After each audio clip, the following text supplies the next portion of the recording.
standby.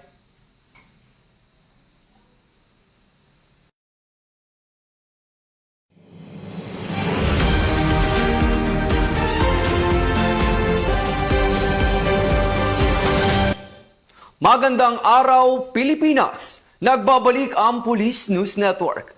Magkatuwang ang mga miyembro ng Philippine National Police, Local Government Unit, Force Multiplier at iba pang ahensya ng pamahalaan sa pagtiyak ng kaayusan at seguridad sa COA Commonwealth Quezon City para sa SONA 2026.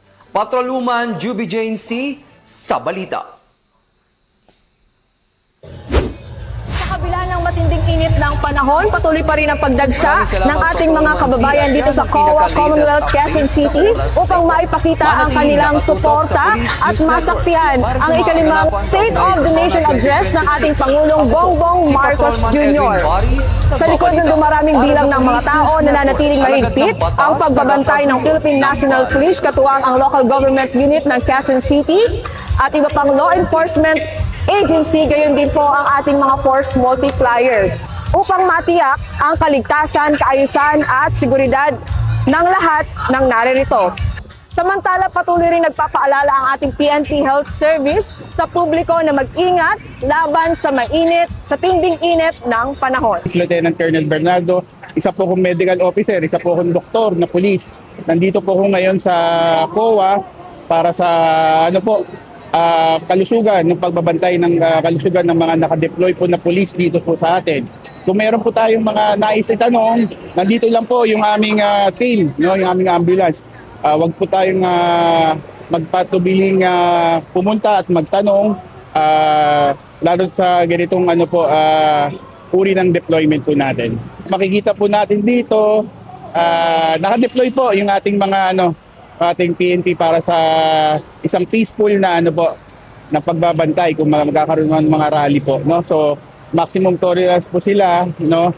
So sa amin po sa health service, ang binabantayan talaga namin ngayon yung kalusugan ng mga nakadeploy po nating kapulisan. So kung mayroon silang mga tanong, nandito naman po kami sa standby po kami dito sa COA.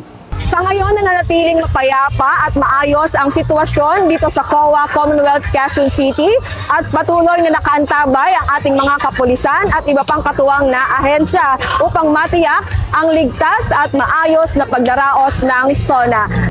Mula dito sa COA Quezon City, ako ang inyong PNN correspondent, Patrolwoman Juby Jane C, alagad ng batas, tagataguyod ng balitang pulis. Bagong PNP para sa bagong Pilipinas, serbisyong mabilis, tapat at nararamdaman. Maraming salamat, Patrolwoman C. At yan ang pinaka-latest update sa oras na ito. Manatiling nakatutok sa Police News Network para sa mga kaganapan kaugnay sa SONA 2026. Ako po, si Patrolman Edwin Baris, nagbabalita para sa Police News Network. Alagad ng batas, tagataguyod ng balitang pulis.